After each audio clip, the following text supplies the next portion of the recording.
Hello champion, कैसे हैं आप सब। तब बीपीएससी का मेंस निकालना है और देखो अभी जो हम चलेंगे, हमारा जो अपनी शेड्यूल होगा वो अकॉर्डिंग टू बीपीएससी कैलेंडर, जो अभी लेटेस्ट कैलेंडर आया है ना, उसी के अकॉर्डिंग। देखिए क्या होता है, वो तो जब डिसीजन आएगा तब आएगा, रुक नहीं सकते हैं क्योंकि हमें आगे बढ़ना है। वो जिनको लगता है कि प्रीलिम्स की तैयारी करनी है वो प्रीलिम्स की करेंगे, जिनको लगता है कि मेंस की तैयारी करनी है वो मेंस की तैयारी करेंगे। एक मिनट,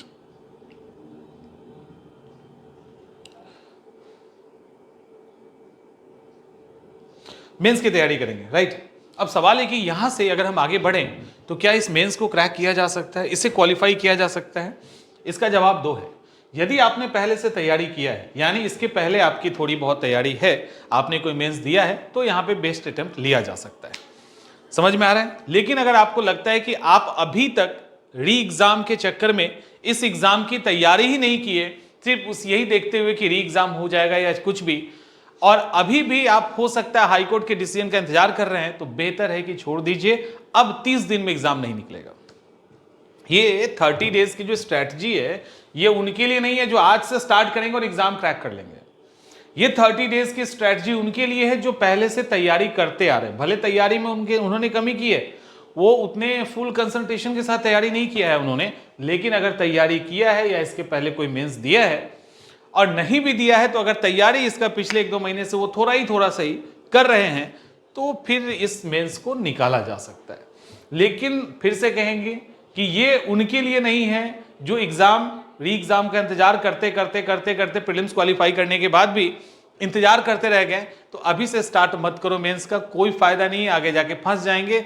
एकदम नहीं होगा, समझ में आ रहा है? एकदम से नहीं होगा। यहां कोई भी फालतू की सहानुभूति देने का मतलब नहीं है। आपका आगे का 1 महीना भी बर्बाद होगा, जिसका इंपैक्ट आगे के बीपीएससी 71 के एग्जाम पे पड़ेगा।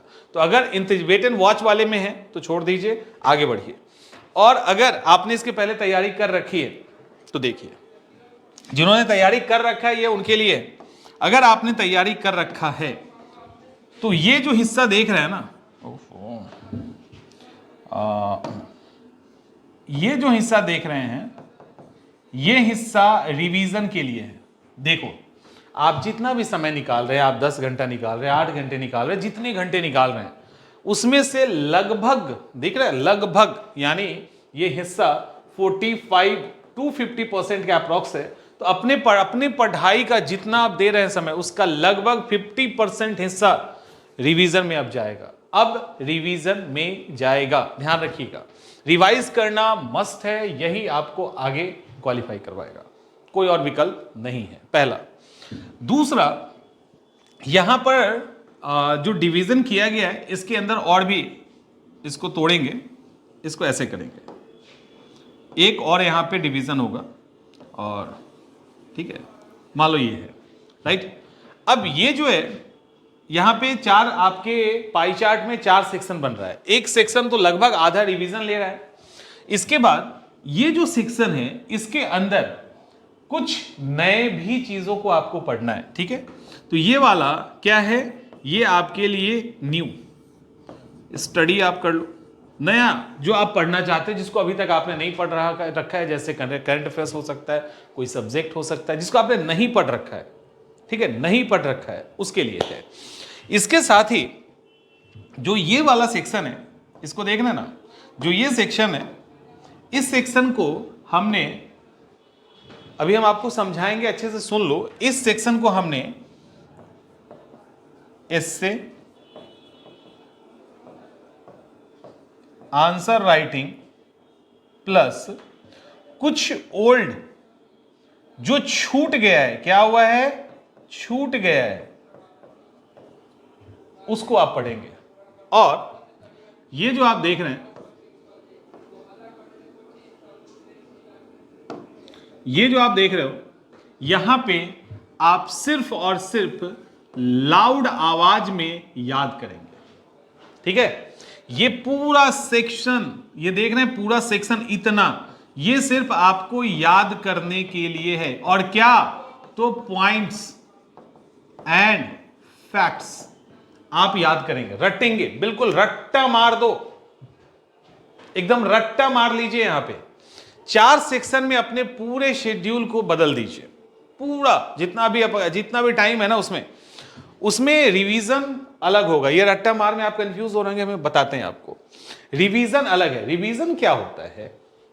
रिवीजन का मतलब ये है कि आपने जो कुछ अभी पढ़ा है इसके पहले, उसको आप फिर से पढ़िए, बार बार पढ़िए, उसको डिटेल में पढ़िए। समझ में आ रहा है? ऐसे अलग अलग तरीके से आप उसको रिवाइज करेंगे, उसको कहते हैं रिवीजन। और एक और बात, आप में से जिस किसी को नोट्स या कुछ और चाहिए तो आप कॉल कर सकते हैं। नोट्स हमारा रेडी है, तो अगर पोस्ट करने में तो समय लग जाएगा। अगर आपको हार्ड कॉपी चाहिए तो आप बता सकते हो, वैसे हार्ड कॉपी पहुंचने में समय लगेगा। सॉफ्ट कॉपी अवेलेबल है, तो इस नोट्स को आप पढ़ के आसानी से आंसर राइटिंग कर सकते हैं। और इस नोट्स के लिए आपको ऐप पे जाने की जरूरत नहीं है, आप ऐप पे जा सकते हो, आप डायरेक्ट कॉल करके भी इस नोट्स को मंगवा सकते हैं। ठीक है, अपने लिए इंक्वायरी नंबर पे कॉल कर लीजिएगा तो आपको डिटेल मिल जाएगा सारा, जिनको आंसर राइटिंग या इन सब करने में दिक्कत हो रहा है। अब आइए रिवीजन पे। देखिए रिवीजन क्या है? एक्चुअली रिवीजन का मतलब ये होता है कि जैसे ये नोट्स है, ठीक है, हमने इसको पढ़ लिया, अब हम फिर इसको एक बार गो थ्रू हो रहे हैं, ऐसे ऐसे ऐसे करके गो थ्रू हो रहे हैं। ठीक है, ये साइलेंट भी होगा, आराम से चुपचाप भी आप इसको देख सकते हैं। इसके अंदर पॉइंट होगा, एक्सप्लेनेशन होगा, उन सबको आप बार बार पढ़ रहे हो, दैट इज रिवीजन। उसको हम लोग रिवीजन कहेंगे। लेकिन ये जो हिस्सा हमने दिया है ना, ये हम आपको याद करने के लिए दिया है, ठीक है, और वो भी क्या? तो लाउड तरीके से।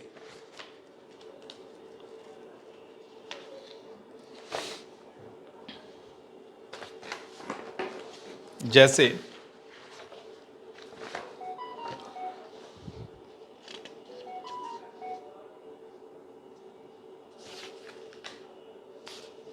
उल्टा कर दिया, कुछ तो गड़बड़ किया है।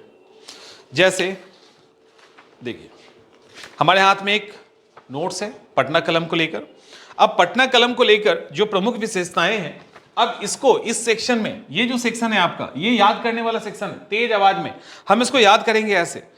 पटना कलम की प्रमुख विशेषता क्या है? लघु चित्र शैली, जनकला, मुगल शैली से भिन्न, बारीक कल्पनात्मक चिन्ह, महीन ब्रशों का प्रयोग, ऐसे करके आप इसको याद करेंगे, राइट। उसी तरह से जब हम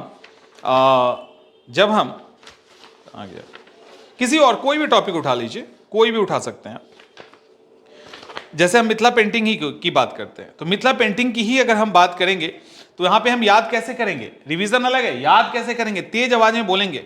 मिथिला पेंटिंग के अंदर नेचुरल यानी प्राकृतिक रंगों का प्रयोग किया जाता था, मुख्यतः लाल, हरा, पीला, नारंगी। लाल, हरा, पीला, नारंगी रटना है, लाल, हरा, पीला, नारंगी ऐसे रटना है। और यहां पे यह भी बताना है कि जैसे उजला रंग पानी के लिए, लाल रंग आग के लिए, काला रंग वायु के लिए, पीला रंग धरती के लिए, नीला रंग आकाश के लिए। तो हमें ये प्रॉपर रट जाना है, ठीक है, इसको रट जाना है, छोड़ना नहीं है। और रटने का मतलब तेज आवाज में, आवाज स्लो नहीं होना चाहिए। और ये क्यों कहा जाता है?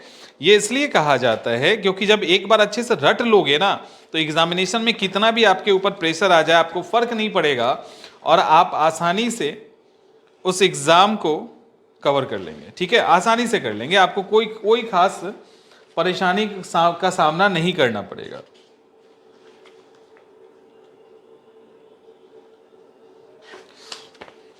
जैसे देखिए, मान लो मैं कुछ ऐसे इसलिए एग्जाम्पल निकाल रहा हूं जो कि थोड़ा सा मुश्किल हो, आसान तो समझ में नहीं आएगा ना। जैसे महात्मा गांधी, अब महात्मा गांधी पे लिखना है और हमें कुछ ऐसे सवाल आ गए जिसके अंदर हमें महात्मा गांधी के थॉट पे, उनके चिंतन पे किसका इंपैक्ट पड़ा, तो वहां पे याद करोगे थोड़ी, उसको लाउड आवाज में याद कर लेना है। जैसे भगवत गीता से उन्होंने नैतिकता और निष्पक्ष निष्काम कर्म सीखा। दूसरा टॉलस्टॉय की किताब का नाम रट लीजिए, उनकी किताब है the kingdom of God is within us. इससे उन्होंने सीखा मीन्स एंड एंड की प्योरिटी, साध्य और साधन की पवित्रता। किससे? टॉलस्टॉय। ऐसे करके आप याद कीजिए, किताब का नाम the kingdom of God is within us. उसके बाद जॉन रस्किन अनटू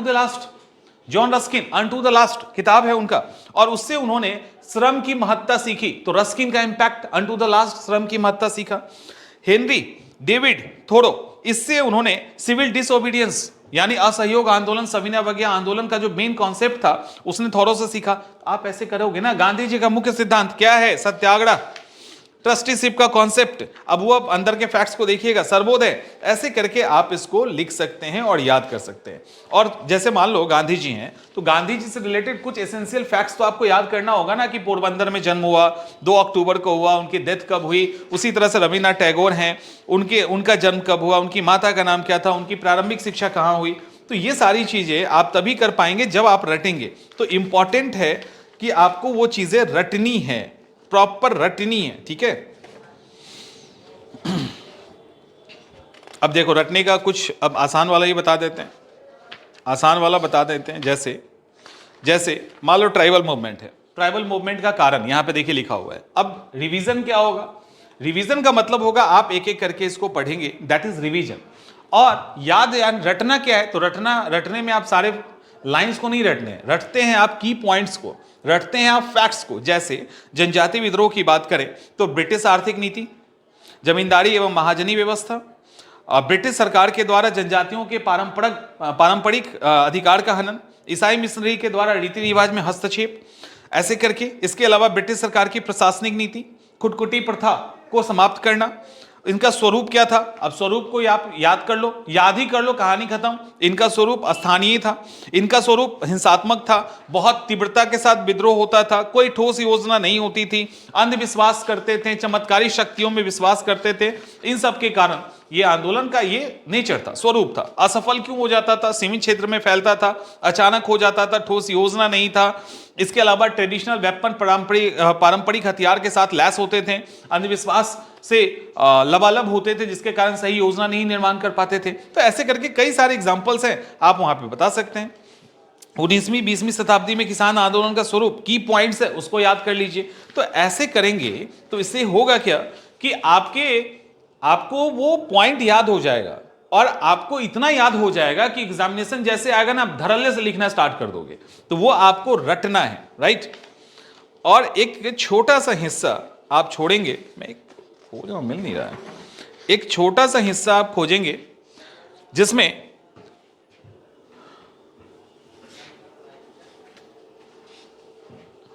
एक छोटा सा हिस्सा ढूंढेंगे जिसमें आपको कुछ नया पढ़ना है। अब नया पढ़ने का बहुत समय नहीं रहा, नया पढ़ने का उम्र ही नहीं रहा अब आपका, कुछ छूट जाएगा लाइक करंट अफेयर्स, और कुछ कंटेंट हैं जिसको आपने हो सकता है लास्ट के लिए छोड़ा हो क्योंकि इस बार समय कम था। कुछ ऐसे भी सेक्शन होंगे जो पुराने ही सब्जेक्ट हैं आपके, जो आपने ऑलरेडी पढ़ रखा है, लेकिन उसका कुछ हिस्सा आपने जान के छोड़ रखा था, मुश्किल था, बाद में देखेंगे टाइप, तो वो आप यहां पे कर सकते हैं। और एक हिस्सा बचा के रखिए एस्से के लिए, आंसर राइटिंग के लिए, और कुछ जो आपने ऑलरेडी पढ़ रखा है उसके लिए। और बहुत ही अहम है कि आप इन हिस्से को, जिसको आप एस्से, आंसर राइटिंग इनके लिए बचा के रखा है, इसको कंटिन्यू एग्जाम तक बचा के रखिए, क्योंकि एग्जाम में आपको 3-3 घंटे लिखने हैं। और हमने ऐसे ऐसे छात्रों को देखा है जिसका आंसर राइटिंग बहुत बढ़िया है, थोड़ा सा प्रेशर, थोड़ा सा घबराहट, और आंसर राइटिंग बिगड़ जाता है। और ये अच्छी बात नहीं है, क्योंकि एक बार वहां गलत लिख दिया तो फिर आप समझाने नहीं जाएंगे उनको कि हम जानते हैं आंसर राइटिंग हमारा गलत हो गया। इसीलिए कंटिन्यू उस पर प्रैक्टिस कीजिए। इससे एसेंशियल है, बताने की जरूरत नहीं है, कई बार ऑलरेडी बता चुके हैं। तो इससे किसी भी तरीके से ना चूके, इससे में उसको लेकर एक हिस्सा उसको दीजिए और कंटिन्यू प्रैक्टिस करिए। और जो कुछ आपने पढ़ा है छूट गया उसको यहाँ पर देख लीजिए। इस तरह से आप अप्रोच कर सकते हैं। जैसे लाउड पढ़ने वाले में एक छोटा सा टॉपिक है, उसको भी देख लीजिए। जैसे भारत में पुनर्जागरण, अब इससे सवाल आपसे आ जाएगा, तो आप क्या लिखोगे? कारण क्या था? विदेशों से संपर्क, पाश्चात्य शिक्षा का प्रभाव, ब्रिटिश शासन प्रणाली, पाश्चात्य सभ्यता का प्रसार, समाचार पत्र पत्रिका का इम्पैक्ट, ईसाई धर्म का प्रचार, समाज सुधारक का प्रचार, विदेशी संस्था का प्रचार। ऐसे करके आप जितना भी पॉइंट डालना चाहें आप डाल सकते हैं। तो ये सारी चीजें क्या करेंगे, ये सारी चीजें अगर आपका टिप्स पे याद रहेगा तो एक्सप्लेन करना आसान है ना। और इसको जब एक्सप्लेनेशन के साथ पढ़ेंगे दैट इज रिवीजन, और जब याद करेंगे तो वो हो जाएगा पॉइंट्स याद करना। और पॉइंट्स याद करना कितना अहम है, अगर आप भूल गए हैं तो याद कर लीजिए 10th के एग्जाम को या इंटर के एग्जाम में, जहां पे आप पॉइंट्स याद करके जाते थे, अच्छा आंसर लिख के आते थे और अच्छा स्कोर लेके आते थे, वही चीज यहां पे भी आपको करना है। उससे कुछ अलग नहीं है, ठीक है, उससे कुछ खास अलग नहीं है। तो इस तरह से आप अभी कंटिन्यू इसको कीजिए और हमने चूंकि एक हिस्सा एस्से और आंसर राइटिंग के लिए रख दिया है, तो आंसर राइटिंग का मतलब आंसर राइटिंग प्रैक्टिस भी होता है, तो वहां पे आप प्रॉपर आंसर राइटिंग का प्रैक्टिस भी कीजिए। और ये बहुत जरूरी है, क्योंकि हमने देखा है गलती करते हुए, तो वो गलती आप ना करें तो बेहतर है। मिलते हैं हम लोग नेक्स्ट सेशन।